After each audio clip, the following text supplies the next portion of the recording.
Welcome to the ancient city of Sheva today. Here behind me you can see we're on top of an archaeological tell, which means that there's a city underneath us that's been here for thousands of years. We're right in front of this well, and this well is important. We'll talk about that in just a second. But we're beginning this day of pilgrimage speaking about the fourth commandment as we make our way into the second tablet of the law.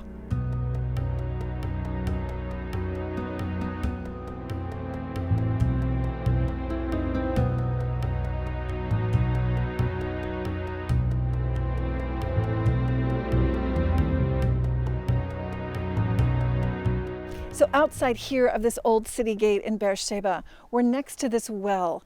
And this is a place I've always wanted to come, as most scholars think that Abraham himself dug this well. The well is extremely deep, over 210 feet deep, 70 meters deep. And it's because he was trying to get to the water, the groundwater, which is underneath us. There are two small, riverbeds that go around this particular tell or ancient city. And they don't have water most of the year, but when they do, it fills up cisterns, but most especially, it gathers underneath the earth. And so if you need water, you have to dig wells in this area. So why did Abraham come here?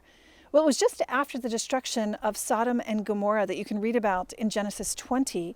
And so he came here and with his people dug this well. And it's neat because right in front of me on the side, you can see a Bedouin encampment. And this Bedouin encampment, you can see the animals, the tents, they're semi-nomadic right now.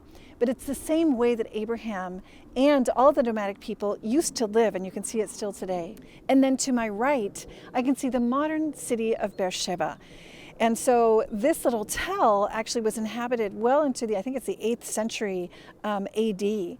But the main town of Sheva is actually the capital of the Negev. So Abraham came to dwell in this area, the Negev desert, between Kadesh and Shur. And so I just want to remind us what happened at this well. Now, there was a king here, and he disputed with Abraham over water rights. If you come here to the desert, just like the Israelites had to walk through the desert, life means water. And so when the servants of Abimelech took this well, Abraham had to come out and have a discussion with him. He was able to regain the rights to the well when he gave Abimelech 7 ewes, in other words, 7 female sheep. And so that's why this place is called Sheva. Bir in Hebrew means a well. Sheva means one of two things. It means the number 7, and it also means, or refers to this place of the well of the oath. And so that's what the name Sheva means. Now, a very interesting thing is, because this well is outside of the city, it gave water not only to the people who were coming through or actually living in the city, but all the people coming through. And I wanted to mention some of those people. Elijah, who was on Mount Sinai that we know very well, he came through here when he was running from Queen Jezebel and King Ahab after he put all the prophets of Baal to the sword. He'd killed them. And so he was running for his life. Now he came through here and left his servants in the ancient town of Sheva and walked for an entire day into the desert. I think you probably remember the story that he put himself under this plant and said, "I just want to die, Lord, take my life." And an angel has to wake him up twice and say, "Get up, eat, and drink, for the way is long." This was the pathway that Elijah took down to Sinai. And so this is who came through this city. It's absolutely incredible. Also, Joseph, the 11th son of Jacob, came through here most likely because Sheva is right on a trade route. And so he was sold to the Ishmaelites, we know this well, and he was coming down. And if they were going to take him to Egypt, they would have to have gone straight through Gaza. Gaza is right over here. So this was a main caravanserai or stop on those routes. And so that's probably where, Joseph would have stopped for the evening with his captors. And like I said, we're only about 26 miles from Gaza.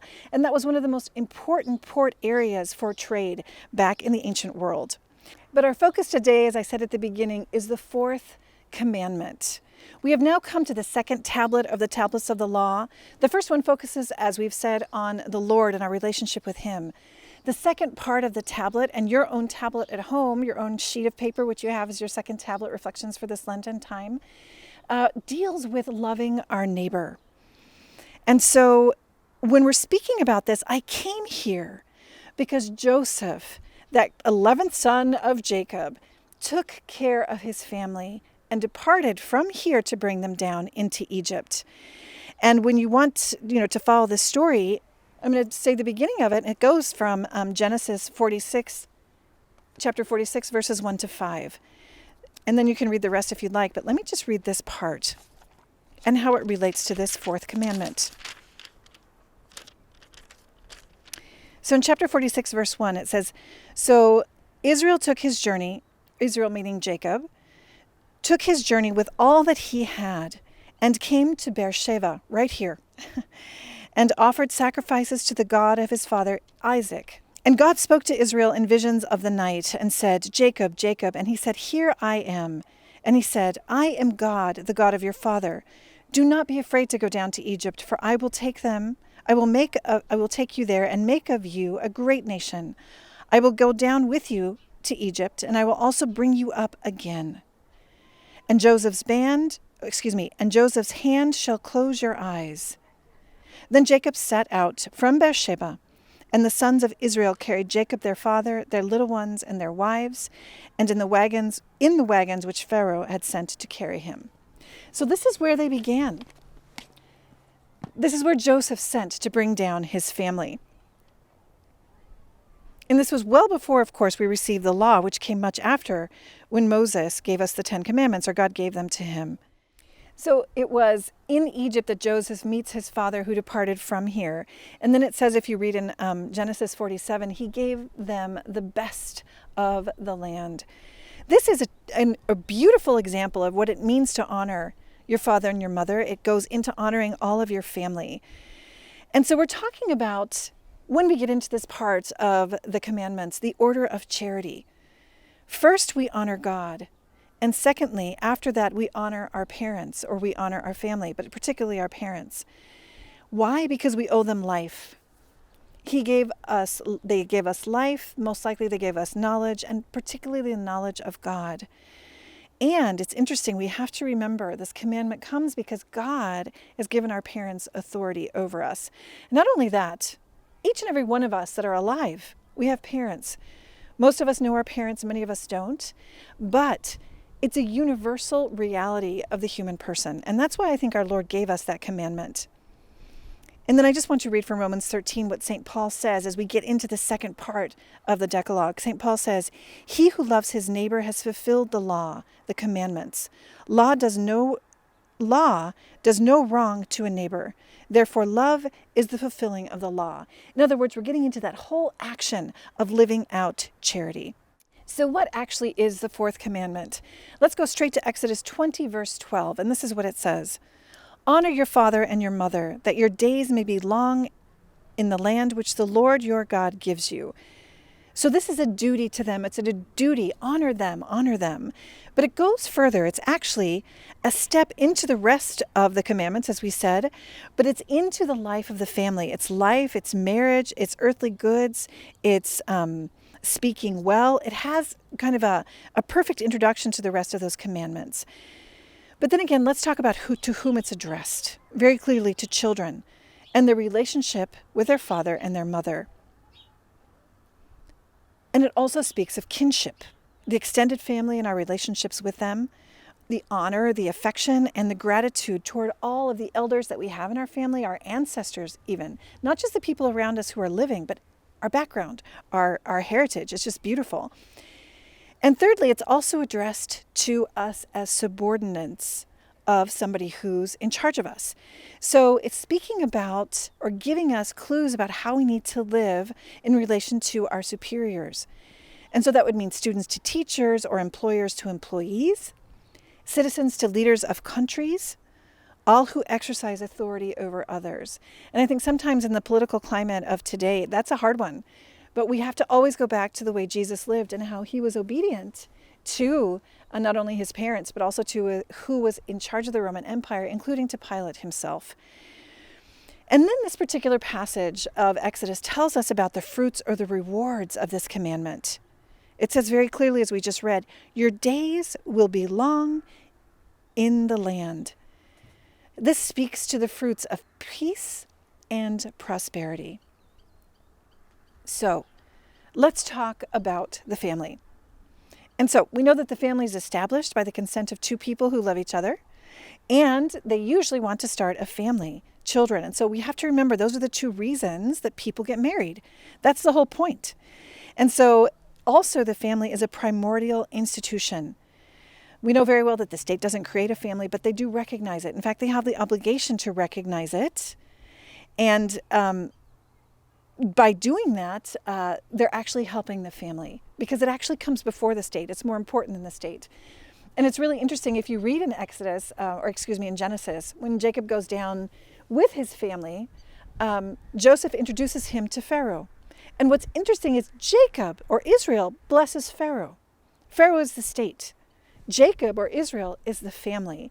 And so it's the family that's blessing the state. And so that's interesting. This is what the fourth commandment brings us into. It actually says, then Joseph brought in Jacob, his father, and set him before Pharaoh, and Jacob blessed Pharaoh. So this family is a blessing.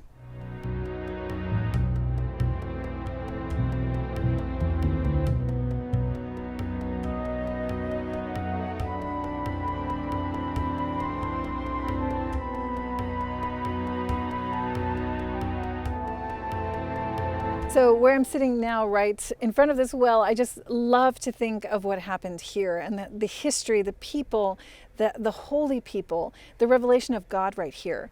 And when I think about the fourth commandment, of course, he's putting an emphasis on the family because the Lord himself, as we mentioned, has made the family an image of himself. So if we want to get to know who God is and what our eternal life, what we're called to be, when we're trying to listen to this call to go out of sin and enter into life, the promised land, we have to look at the family. That's how our relationships will be in heaven. The perfect family, a beautiful family, this relationship with one another. And it's evident then that the Lord wanted to focus the very first commandment when he's speaking about love of neighbor, about this cell, this nucleus, the center of society. Gosh, we're all called to love and to give ourselves completely, like the Lord does in the Holy Trinity. Each one of the members of the Trinity, each one of the persons of the Trinity. And I think about this well and how, you'd probably put the bucket down in there or these containers, and then you pour it out into this trough, which is clearly reconstructed. Not only for your own animals that you might bring up here, but to help water the animals of other people. It's all about givenness. It's all about self-giving. And givenness is this term from St. John Paul II that he, uses to explain how we give ourselves completely to the others. That's actually the definition of charity. And we learn that in the family. It's the basis of life and life giving, like giving water, It's not only a place of stability and a place of, deep relationship and acceptance, because we're all family members, but it's really the place in the center of self-gift. And again, of course, the relationships that we have or that each person has within the family are the foundations for our freedom and really the freedom of society, the foundations of our security, the foundations of brotherhood or sisterhood, fraternity, the foundations of living, really learning first and living moral values, what's right and what's wrong. It's the place where we learn to give honor to God, just like Jacob taught his sons to honor God, the God of Abraham and the God of Isaac. He says that often when he's speaking to the 12 tribes, to his 12 sons. And it's also the place where we learn to take responsibility for the young, the old, the weak, the handicapped. In fact, I want to read something from Genesis that again points out the example of Jacob or of Israel. It says here, Jacob set out from Beersheba in Genesis 46:6. And like we read, the sons of Israel carried their father. He was old now.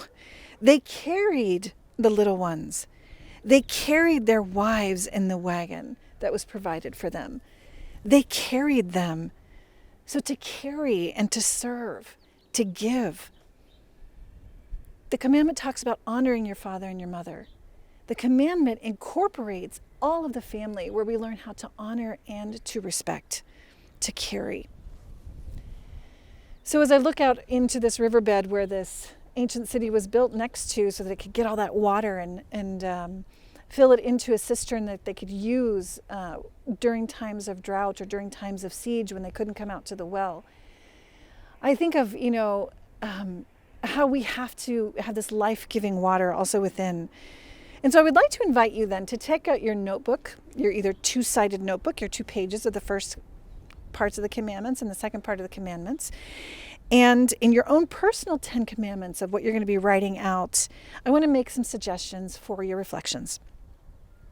So first of all, in this context of the family, would be to give thanks for your family, for your parents. It's one way of honoring them. Give thanks for your siblings, your cousins, your aunts and uncles, even the strained ones, the ones that are odd, perhaps the ones that have wounded you. If we think about if the family is where I learn self-esteem and I learn to love God and I learn healthy relationships, I think all of us can say we didn't learn that perfectly. In fact, maybe some of us were very damaged that way. But there's always things, and it's a beautiful exercise to do this, there's always things that come out to the surface where we can give thanks to God for them in some way. So list the positives of your parents, of your siblings, of your extended family, grandparents and cousins and all of that, and give thanks to God for them. That's a way to honor them. Secondly, you might want to write how you can honor them by carrying them. Who in my family can I carry? The young or the old, or the needy, the handicapped, the vulnerable? Who would be those people? Maybe carrying them is simply visiting them, having dinner with them, writing them a letter, a gift, giving them a gift, coffee, movie night. How can I carry them this Lent and in that way honor my family, honor my father and my mother? Thirdly, you might want to reflect on how you as a parent or as a sibling, as part of a family, are passing on the faith, which is part of this commandment. In fact, if I can just I'm going to read very quickly from Genesis 48. If we go to verse 15, it says this. This is Joseph talking to his sons. He said, "The God before whom my fathers Abraham and Isaac walked, the God who has led me all my life long to this day, the angel who has redeemed me from all evil and blessed all of my children." Think about this. Think about how he speaks about the Lord. Reflect on how you speak about the Lord. And we can draw some conclusions and resolutions and ask for the grace from there. And finally, in your notebook this Lent, you might want to reflect on forgiveness, following the example of Joseph in his own life that we can read about in Genesis.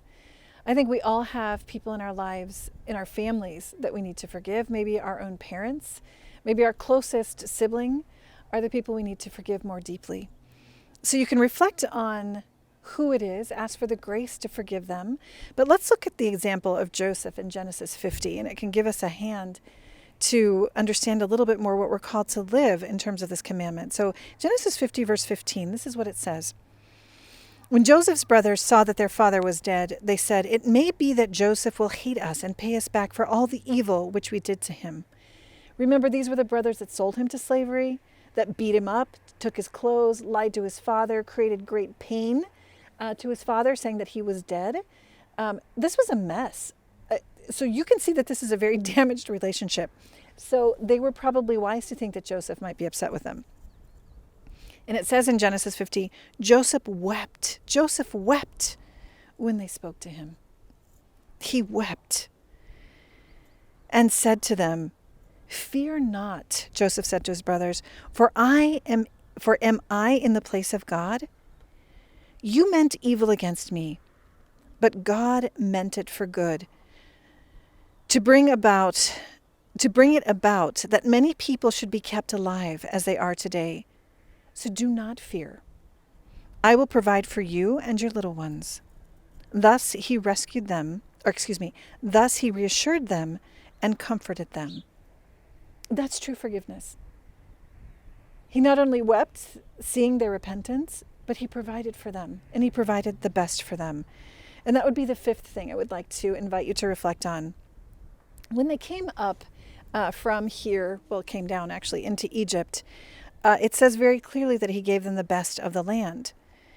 And so as we reflected a little bit, civil society is here to protect the family and to provide for the family, to honor the family. There's a duty in civil society.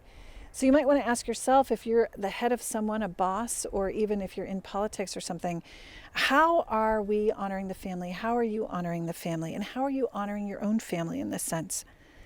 So what is it that society needs to do to guarantee the freedom to start a family, to have kids, and to raise them according to, the morals and the faith that they have, to protect the stability of marriage, the marriage bond, and the institution of the family? How am I helping people that I know to, continue in that and to persevere in the promise they made to one another? Civil society must guarantee, right, that they can pass on the faith of the parents to their children. They can't get in the way of that. And then they have the right to own property. Very simple, it goes into the goods. The right to own property, to start work, to start businesses, and to move around, to immigrate, to provide health, and particularly to provide security. So in this reflection of civil society and how it's supposed to protect the family, you can even think, how am I being a part of civil society to protect family? Or am I letting civil society sort of erode family away? It's a real duty according to the fourth commandment. And so I just want to end with this reflection from the Catechism of the Catholic Church, which helps us to give an understanding of this part of the fourth commandment that we've been speaking about today in terms of the family in general. And this is what it says in number 2212. It says, "The fourth commandment illuminates our relationship in society. In our brothers and sisters, we see the children of our parents. In our cousins, the descendants of our ancestors. In our fellow citizens, the children of our country. In the baptized, the children of our mother church. In every human person, a son or a daughter of the one who wants to be called our Father. In this way, our relationships with our neighbors are recognized as personal in character. The neighbor is not a unit in the human collective. He is someone who, by his known origins, deserves particular attention and respect." This is our call today as we continue on our Lenten journey, this pilgrimage out of sin, out of all of these things that can damage us, and into the promised land of God's grace. So from this beautiful, cool, really amazing, ancient place where so many of the patriarchs came through, I want to assure you of my prayers for each and every one of you. Our team prays for all of you every single day. And I hope you can join us again tomorrow as we continue our pilgrimage and our explanation of these commandments, this covenant that the Lord gave to us through Moses on Mount Sinai. And God bless you.